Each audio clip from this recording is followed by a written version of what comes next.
Hello दोस्तों। अ, आज हम लाइब्रेरी साइंस के एमसीक्यू डिस्कस करेंगे जो यूजीसी नेट के पेपर के हिसाब से और अन्य जो एग्ज़ाम है उसमें भी काफ़ी सारे इम्पोर्ट काम आएंगे आपको। तो बिना किसी देर के स्टार्ट करते हैं। सबसे पहला क्वेश्चन जो है, when is Indian library association established. तो आईएलए की बात करूँ मैं तो आईएलए होता है इंडियन लाइब्रेरी एसोसिएशन, और ये 13 सितंबर 1933 को इस्टेब्लिश हो गया था। 13 सितंबर 1933 जब ये पहली बार बना था तो ये कलकत्ता में बना था, और जो एट प्रेजेंट इसका हेडक्वार्टर अभी नई दिल्ली में है। तो इस सब जो इसमें इम्पोर्टेंट बातें हैं, सबसे पहले इसका फाउंडर प्रेसिडेंट एसी वुलनर इसके फर्स्ट फाउंडर प्रेसिडेंट थे, और डॉक्टर एमओ थॉमस इसके फर्स्ट प्रेसिडेंट। एट प्रेजेंट इसका हेडक्वार्टर अभी न्यू दिल्ली में है। और आईएलए की जो एक पब्लिकेशन है वो भी बड़ी पूछी जाती है पेपर में, जैसे वो उसका नाम है ABGILA। ABGILA की फुल फॉर्म होती है एनल्स बुलेटिन्स एंड ग्रंथालय। ये 1949 से 1953 तक यूज़ में थी और 3 वॉल्यूम्स में आई थी। आईएलए के कुछ पब्लिकेशंस भी है जो बहुत पेपर में आते हैं कभी कभी। आईएलए बुलेटिन जो क्वार्टरली फ्रिक्वेंसी है उसकी, और दूसरा है आईएलए न्यूज़ लेटर जिसकी फ्रिक्वेंसी है मंथली। ओके, तो नेक्स्ट क्वेश्चन की तरफ बढ़ते हैं। नेक्स्ट क्वेश्चन है, when is IASLIC establish. IASLIC का फुल फॉर्म है Indian association of special libraries and information centre. ये 3 सितंबर 1955 को इस्टेब्लिश हुआ था, और इसका हेडक्वार्टर एट प्रेजेंट अभी कोलकाता में है। तो इसकी जो पब्लिकेशंस है वो है IASLIC बुलेटिन, ये क्वार्टरली है। IASLIC न्यूज़ लेटर ये मंथली है। ये हाइब्रिड में आती है। हाइब्रिड का मतलब होता है मीन्स प्रिंट और नो इलेक्ट्रॉनिक फॉर्म दोनों में। फिर एक इसकी जो ये बहुत ज़्यादा इम्पोर्टेंट है, Indian library science website ILSA 1967, ये क्वार्टरली में आई थी। और चौथी जो इसकी पब्लिकेशन है वो है रिसर्च इन प्रोग्रेस, ये 2012 में स्टार्ट हुई थी। Okay, question number 3, what is project Gutenberg. अब प्रोजेक्ट गुटेनबर्ग एक ऐसा प्रोजेक्ट है जिसमें हम बुक्स लेते हैं जो हमें is a voluntary effort to digitize and archive cultural work. इसमें हम बुक्स को ई बुक्स में कन्वर्ट करते हैं और उसे ओपन एक्सेस के फॉर्म में सबको प्रोवाइड कराया जाता है। ये 1971 के अंदर स्टार्ट हुई थी ये प्रोजेक्ट, और डॉक्टर माइकल एस हार्ट ने इस्टेब्लिश करी थी। ये ओल्डेस्ट डिजिटल लाइब्रेरी है। Question number 4, name the 3 card system introduce by SR Ranganathan. तो 3 कार्ड जो सिस्टम जो रंगनाथन जी ने इस्टेब्लिश करे थे उनके नाम है रजिस्टर्ड कार्ड पहला, ये रजिस्टर्ड कार्ड ये रजिस्टर्ड कार्ड, फिर दूसरा चेक कार्ड, और फिर क्लासिफाइड इंडेक्स कार्ड। ये क्लासिफाइड इंडेक्स हो गए यहाँ पे। तो रजिस्टर्ड कार्ड में क्या होता है कि जितने भी कार्ड होते हैं वो एक ट्रे में अल्फ़ाबेटिकली अरेंज होते हैं, उससे हम किसी की भी डिटेल्स निकाल सकते हैं जो हमें बुक्स चाहिए।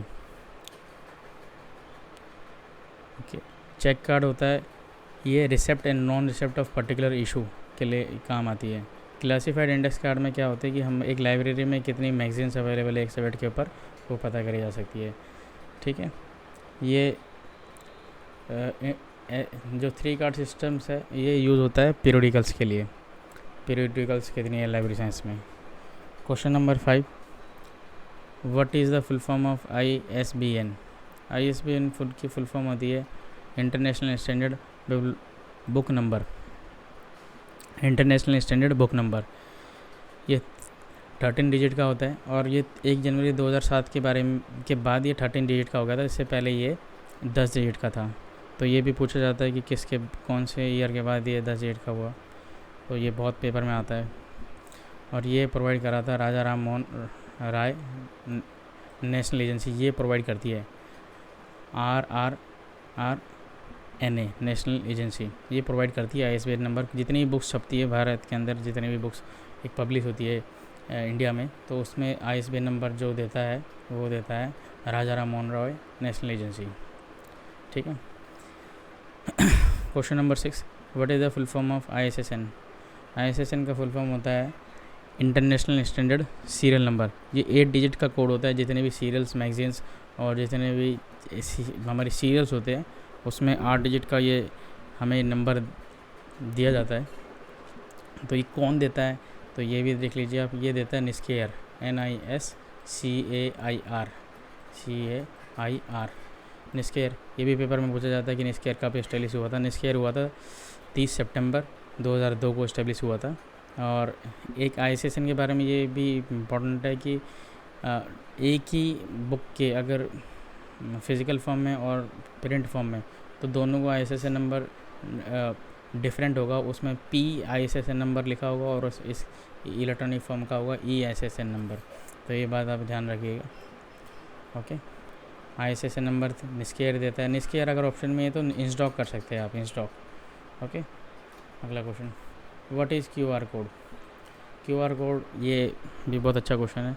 QR कोड की फुल फॉर्म होती है क्विक रेस्पॉन्स कोड। जैसे हम किसी भी चीज़ की पेमेंट करते हैं तो उसके अंदर जब हम पेमेंट करते हैं तो एक कैप्चा कोड सा होता है, वो ही होता है असली में QR कोड। तो एक QR कोड 7089 कैरेक्टर स्टोर कर सकता है। Okay, question number 8, QR code is readable from any direction. तो किस डायरेक्शन से हम पेमेंट करें, तो ये QR कोड जैसे एक स्क्वायर शेप में होता है, तो वो 360 डिग्री किसी भी डायरेक्शन से हम अगर उसको लेंगे तो वो इसको कैप्चर कर लेता है और उससे पेमेंट हम आराम से कर सकते हैं। What is SERL। SERL होता है आपका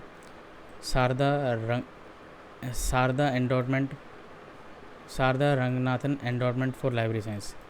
तो ये जो जितनी भी बुक्स रंगनाथन जी ने लिखी, तो उसका कॉपीराइट SERL के पास है इस टाइम पर।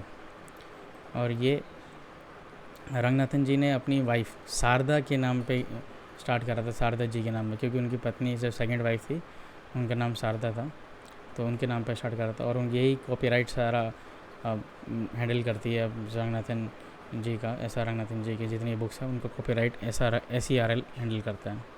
Who coined the term web 2.0।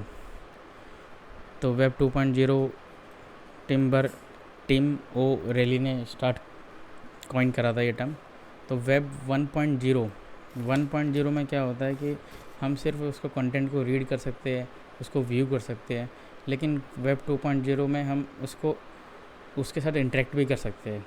जैसे फेसबुक हो गया, जैसे एक ब्लॉगिंग साइट होगी, तो सोशल नेटवर्किंग साइट का इसमें ज़्यादा यूज़ होता है, उसमें हम इंटरेक्टिव कर सकते हैं।